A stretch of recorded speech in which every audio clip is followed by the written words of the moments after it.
9 जनवरी 1915 फिर से महात्मा गांधी भारत लौटे थे। तो ऐसा क्या हुआ था कि उनके आगमन के बाद अंग्रेजी सत्ता असमंजस में पड़ गई थी? क्यों अंग्रेजी सरकार महात्मा गांधी को भारत से लौट जाने के लिए बार बार कह रही थी? तो देखिए इस अध्याय को। लखनऊ में दिसंबर 1916 के भारतीय राष्ट्रीय कांग्रेस पार्टी के वार्षिक अधिवेशन में महात्मा गांधी जी गए हुए थे। वहीं पर उनकी मुलाकात होती है एक किसान से जिसका नाम था राजकुमार शुक्ला। राजकुमार शुक्ला उनसे बार बार आग्रह करता है कि कृपया वो उनके साथ चंपारण चले। उस समय तक महात्मा गांधी को चंपारण के बारे में कुछ नहीं पता था। उनको यहाँ तक भी नहीं पता था कि चंपारण कहाँ पर स्थित है। चंपारण नेपाल राज्य के पास ऊंचे हिमालय की पहाड़ियों में था। राजकुमार शुक्ला को किसी ने कहा था कि उनकी मदद महात्मा गांधी कर सकते हैं। शुक्ला से गांधी जी ने कहा कि कानपुर में उनका नियोजित कार्यक्रम है, इस वजह से वो उनके साथ नहीं आ सकते, क्योंकि देश भर में उन्होंने काफ़ी लोगों को वचन दे रखा है कि वो उनके पास जाएंगे। लेकिन शुक्ला एक दृढ़ निश्चयी व्यक्ति था। उनके साथ साथ शुक्ला भी हर जगह गए। गांधी जी फिर अहमदाबाद के पास अपने आश्रम में वापस लौट आए। उनके पीछे पीछे शुक्ला भी आश्रम में आ गया। उसने कई हफ्तों तक गांधी जी का साथ नहीं छोड़ा। अंततः गांधी जी को उनके आगे घुटने टेकने पड़े। वो बार बार महात्मा गांधी जी से उनके साथ चलने के लिए समय तय करने के लिए कहते रहे। अंततः एक समय तय किया गया। कई महीने बीत गए। कलकत्ता में अपॉइंटमेंट वाली जगह पर शुक्ला जी बैठे हुए थे। जब गांधी जी वहां पर आए तो वह गांधी जी को फुर्सत मिलने तक का इंतजार करता रहा। रेल में बैठकर वे फिर दोनों बिहार के पटना शहर में चले गए। वहां पर शुक्ला उन्हें एक वकील राजेंद्र प्रसाद के घर ले गया, जो बाद में कांग्रेस के प्रधान तथा भारत के राष्ट्रपति बने थे। उस समय राजेंद्र प्रसाद शहर से बाहर गए हुए थे। उनके नौकर राजकुमार शुक्ला को जानते थे। उनको पता था कि ये गरीब किसान अक्सर राजेंद्र प्रसाद जी के पास आता रहता है। उनके साथ महात्मा गांधी को देखकर उन्होंने सोचा कि यह व्यक्ति भी कोई गरीब किसान ही होगा एवं अन्य नीची जाति से होगा। इसीलिए राजेंद्र प्रसाद के नौकरों ने उन दोनों को आंगन में रहने की अनुमति तो दे दी, परंतु गांधी जी को मना कर दिया गया कि वो कुएं से पानी ना लें, क्योंकि ऐसा करने से जो बूंदें पानी की वापस कुएं के अंदर गिरेंगी उससे कि कुआं और पानी अछूत हो जाएगा, अर्थात अपवित्र हो जाएगा। इस अवधारणा को सुनने और देखने के बाद गांधी जी को समझ में आ गया कि भारत के क्या हालात हैं। अब गांधी जी ने निश्चय किया कि वे पहले मुजफ्फरपुर जाएंगे, जो कि चंपारण के रास्ते में पड़ता था, ताकि शुक्ला जितनी जानकारी दे सकता था उससे ज़्यादा जानकारी वे मिलकर प्राप्त कर सकें। और इसीलिए उन्होंने एक तार मुजफ्फरपुर में आर्ट्स कॉलेज के प्रोफेसर JB कृपलानी को भेजा। वह उसे टैगोर की शांति निकेतन विद्यालय में मिले थे।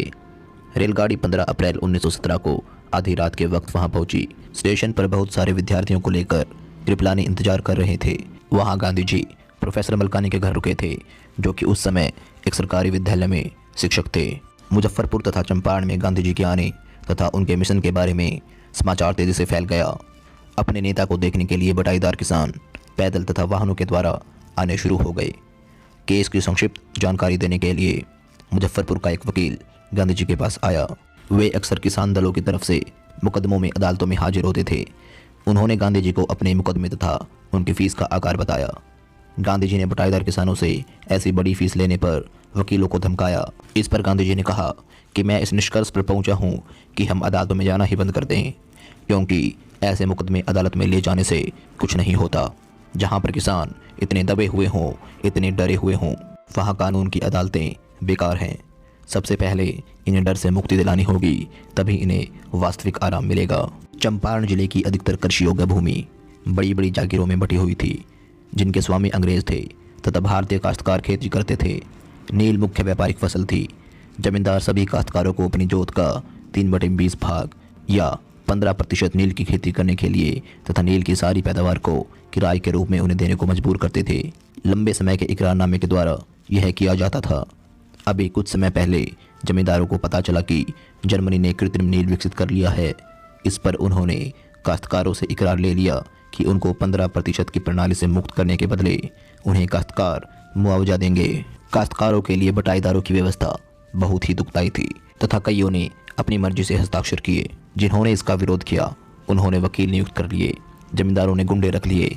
इसी बीच कृत्रिम नील की खबर अनपढ़ काश्तकारों तक पहुंच गई। जिन्होंने हस्ताक्षर कर दिए थे वे अपना धन वापस मांग रहे थे। इसी प्रकार गरीब किसानों के साथ अन्याय हो रहा था। ऐसे समय पर गांधी जी चंपारण पहुंच गए। वास्तविकता जानने की कोशिश के साथ उन्होंने अपना काम आरंभ किया। सर्वप्रथम वह ब्रिटिश जमींदार संघ के सेक्रेटरी के पास गए। सेक्रेटरी ने कहा कि वह किसी बाहरी व्यक्ति को जानकारी प्रदान नहीं कर सकते। गांधी जी ने जवाब दिया कि वह बाहर का व्यक्ति नहीं है। इसके पश्चात गांधी जी तिरहुत डिवीज़न के सरकारी अंग्रेज कमिश्नर के पास गए, जिस डिवीज़न में चंपारण पड़ता था। लेकिन कमिश्नर ने उसे धक्का देना शुरू किया और कहा कि तिरहुत से जल्द ही वापस चले जाएं। गांधी जी वहां से नहीं गए, इसकी बजाय वे मोतीहार गए, जो कि चंपारण की राजधानी है। उनके साथ कई वकील भी थे। भारी भीड़ ने गांधी जी का रेलवे स्टेशन पर स्वागत किया। वे घर में गए, उसे अपना मुख्यालय बनाकर अपनी जांच पड़ताल जारी रखी। खबर आई कि पास के एक गांव में एक काश्तकार के साथ बड़ा बुरा व्यवहार किया गया है। गांधी जी ने वहां जाकर देखने का निर्णय लिया। अगले दिन सवेरे वह हाथी पर बैठकर चल पड़े। वह अभी ज़्यादा दूर तक नहीं पहुंचे थे कि पुलिस सुपरिटेंडेंट का संदेशवाहक वहां पर आ गया तथा गाड़ी में बैठकर उनको वापस जाने का हुक्म दिया गया। गांधी जी ने हुक्म का पालन किया। गांधी जी को संदेशवाहक घर ले गया। वहां उनको सरकारी नोटिस दिया गया, जिसमें उन्हें जल्द ही चंपारण छोड़कर चले जाने का हुक्म दिया गया था, क्योंकि अंग्रेज अधिकारी समझ चुके थे कि गांधी जी उनके लिए एक बड़ा खतरा बन सकते हैं। वे अपनी नीतियों के जरिए एक बड़ी संख्या में लोगों को जोड़ सकते थे और अंग्रेजी सत्ता को हिलाने की ताकत रखते थे। गांधी जी ने नोटिस पर हस्ताक्षर किए तथा उस पर लिख दिया कि वे हुक्म को मानने से इनकार करते हैं। इसका परिणाम यह हुआ कि गांधी जी को अगले दिन अदालत में पेश होने का पत्र मिला। गांधी जी रात भर जागते रहे। राजेंद्र प्रसाद को उन्होंने बिहार के प्रभावी दोस्तों के साथ पहुंचने के लिए एक तार भेज दिया। आश्रम को उन्होंने निर्देश भेजे। तार के द्वारा उन्होंने वायसराय को पूरी जानकारी भेज दी। मोतीहारी का पूरा शहर सुबह किसानों की भीड़ से भर गया था। गांधी जी के दक्षिण अफ्रीका के रिकॉर्ड के बारे में उन्हें कुछ नहीं पता था। उनको नहीं पता था कि किस प्रकार दक्षिण अफ्रीका में गांधी जी पहले ही ऐसी लड़ाई जीत चुके हैं। उन्होंने सिर्फ इतना ही सुना था कि एक महात्मा है जो कि उनकी मदद करना चाहते हैं। उसे सरकार परेशान कर रही है। अदालत के चारों तरफ स्वैच्छिक प्रदर्शन करके उन्होंने ब्रिटिश लोगों के डर से मुक्त होने की शुरुआत कर दी थी। यही वो समय था कि लोगों के मन से धीरे धीरे ब्रिटिश सरकार का डर कम होने लगा था। बिना गांधी जी की मदद के अंग्रेज अधिकारी खुद को बेबस महसूस कर रहे थे। वे भीड़ को काबू करने में असमर्थ थे। भीड़ को काबू करने में अंततः महात्मा गांधी जी ने उनकी सहायता की। वह विनम्र तथा मैत्रीपूर्ण रहे। इससे वह पक्का सबूत दे रहे थे कि अंग्रेजों की जिस शक्ति से अब तक भारतीय डरते थे तथा बिना विरोध के स्वीकार करते आए थे, अब वे उसे चुनौती दे सकते हैं। भारतीयों का इतना जबरदस्त विद्रोह देखकर सरकार चकरा गई। अभियोजक ने जज से प्रार्थना की कि इस मुकदमे को स्थगित कर दिया जाए। स्पष्ट रूप से अधिकारी अपने उत्तराधिकारियों से मिलकर बैठ के कर रहे थे कि इसके लिए क्या किया जाए। जब देरी की जा रही थी तो गांधी जी ने इसका विरोध किया और गांधी जी ने कहा कि मैं अपनी गलती को स्वीकार करता हूं, क्योंकि गांधी जी कानून का उल्लंघन करके एक गलत उदाहरण नहीं बनना चाहते थे। वो देशवासियों को समझाना चाहते थे कि वो गलत कार्य करके अपने अधिकारों को नहीं पाएंगे। मजिस्ट्रेट ने घोषणा की कि मैं फैसला 2 घंटे के बाद सुनाऊंगा तथा गांधी जी से कहा कि वे इन 120 मिनट के लिए जमानत ले लें, लेकिन गांधी जी ने इनकार कर दिया।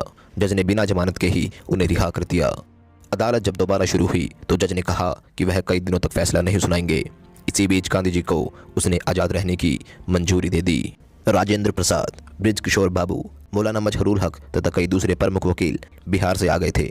गांधी जी ने उन सब से विचार विमर्श किया और गांधी जी ने पूछा कि यदि कोर्ट उन्हें जेल भेज देता है तो वो क्या करेंगे। वरिष्ठ वकील ने जवाब दिया कि उनके लिए कोई सलाह देने वाला व्यक्ति नहीं रहेगा तो वो वापस लौट जाएंगे। तो गांधी जी ने पूछा, काश्तकारों के साथ जो अन्याय हो रहा है उसका क्या होगा। काफ़ी विचार करने के बाद राजेंद्र प्रसाद जी ने बोला कि एक व्यक्ति जो हमारे लिए बिल्कुल अपरिचित व्यक्ति था, जो कि बाहर से आया था, फिर भी इन गरीब किसानों के लिए जेल जाने को तैयार है।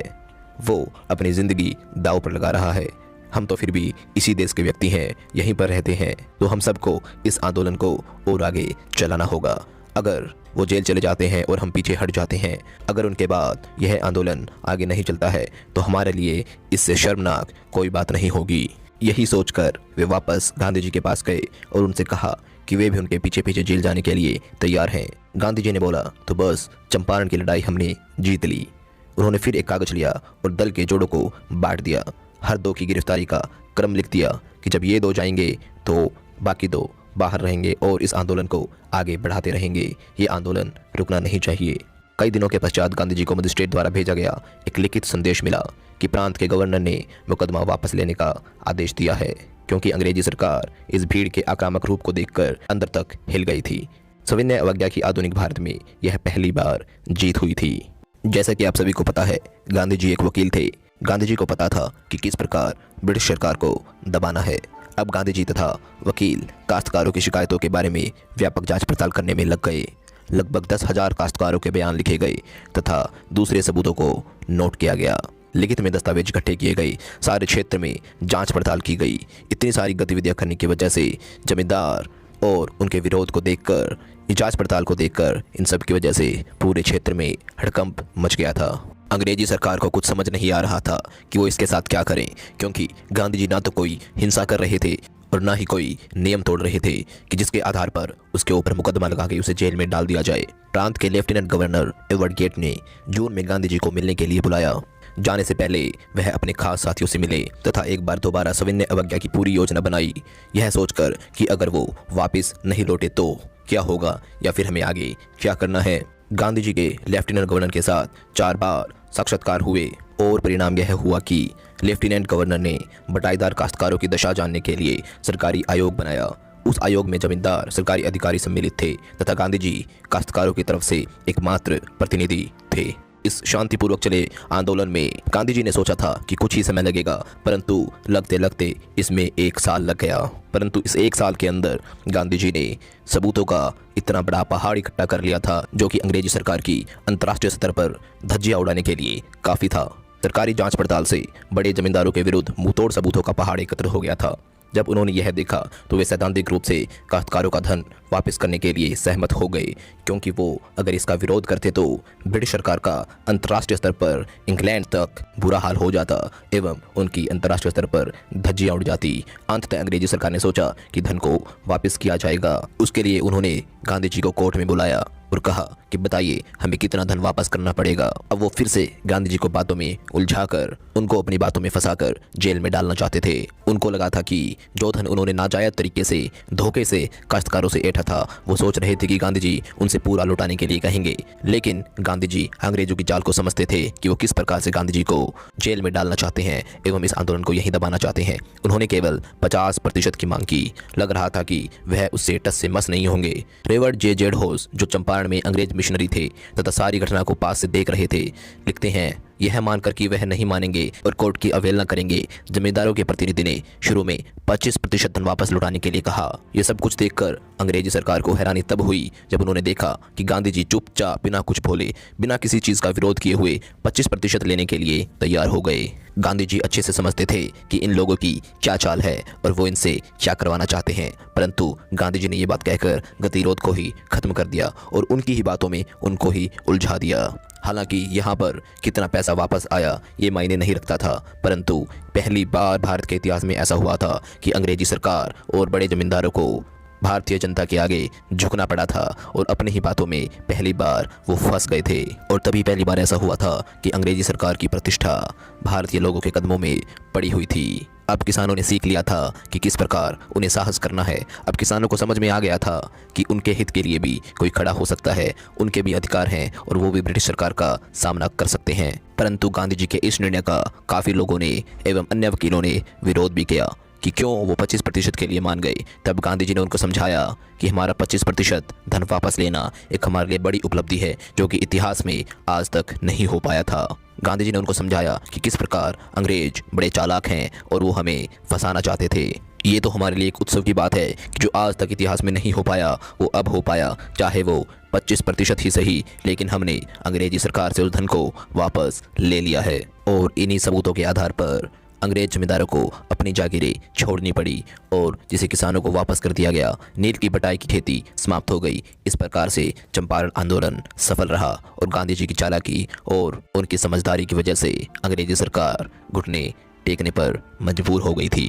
इसके पश्चात गांधी जी ने देखा कि चंपारण के गांव में सांस्कृतिक तथा सामाजिक पिछड़ापन देखा और वह इसके संबंध में जल्द ही कुछ करना चाहते थे। उन्होंने अध्यापकों के लिए प्रार्थना की। 2 युवक महादेव देसाई व नरहरि पारिक, जो कुछ समय पहले गांधी जी के अनुयायी बने थे, तथा उनकी पत्नियां इच्छा से इस काम के लिए तैयार हो गई। दूसरे कई लोग मुंबई, पुणे तथा देश के दूसरे हिस्सों से आए। गांधी जी का सबसे छोटा लड़का देवदास तथा गांधी जी की पत्नी आश्रम से आए।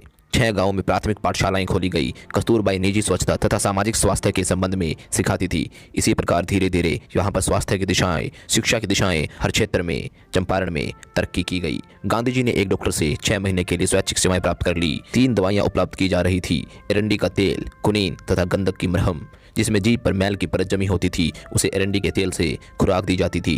जिसे मलेरिया बुखार होता था उसे कुनीन दी जाती थी तथा एरंडी का तेल मिलता था। जिसके शरीर पर फुंसियाँ होती थी उसे मरहम तथा एरंडी का तेल दिया जाता था। इस प्रकार स्वास्थ्य, शिक्षा, सांस्कृतिक, धार्मिक एवं आर्थिक सभी क्षेत्रों में गांधी जी ने वहाँ पर काफ़ी योगदान दिया। गांधी जी ने महिलाओं की मैली कुचैली कपड़ों की दशा को देखा। उन्होंने कस्तूरबाई से उनसे बात करने के लिए कहा। एक महिला कस्तूरबाई को अपने झोपड़े में ले गई तथा बोली कि देखो, यहाँ पर वस्त्र रखने के लिए अलमारी या संदूक नहीं है। जो साड़ी मैंने पहन रखी है केवल वही साड़ी मेरे पास है। लंबे वक्त तक चंपारण में रहते हुए गांधी जी आश्रम पर दूरदृष्टि रखते थे। डाक के द्वारा लगातार निर्देश भेजते रहते थे। धन संबंधी हिसाब किताब मांगते रहे। उन्होंने आश्रम में रहने वाले लोगों को एक बार लिखा कि वे शौचालय की पुरानी खाइयां भर दें तथा नई खाइयां खोद ले, नहीं तो पुरानी खाइयां बदबू मारना आरंभ कर देंगी। चंपारण की घटना ने गांधी जी के जीवन में एक नया मोड़ लिया। उनका कहना था कि मैंने जो कुछ किया उन्होंने समझाया वह एक साधारण सी बात थी। मैंने तो घोषणा कर दी थी कि अंग्रेज मेरे ही देश में मुझ पर हुक्म नहीं चला सकते थे। इस प्रकार ना ही सिर्फ अंग्रेजों से उनको अधिकार दिलाया, गांधी जी ने उन लोगों को अपने पैरों पर खड़ा होने के लिए एक अच्छी सीख भी दी। चंपारण की लड़ाई की शुरुआत में चार्ल्स फ्रियर एंड्रयूज, जो कि अंग्रेज शांति दूत था, जो कि महात्मा जी का अनुयायी बन गया था, वो महात्मा गांधी से काफ़ी प्रेरित था। द्वीप पर अपनी ड्यूटी की यात्रा पर जाने से पहले गांधी जी से विदा लेने आया था। गांधी जी के वकील दोस्तों ने सोचा कि यह ठीक होगा अगर एंड्रयू चंपारण में रुक जाए और उनकी मदद करे। इससे क्या होगा कि एक अंग्रेज अधिकारी उनके साथ होगा तो इनकी ताकत और बढ़ जाएगी। परंतु गांधी जी एक अलग ही सोच रखने वाले व्यक्ति थे। गांधी जी ने कहा कि नहीं, मैं इसका समर्थन नहीं करता।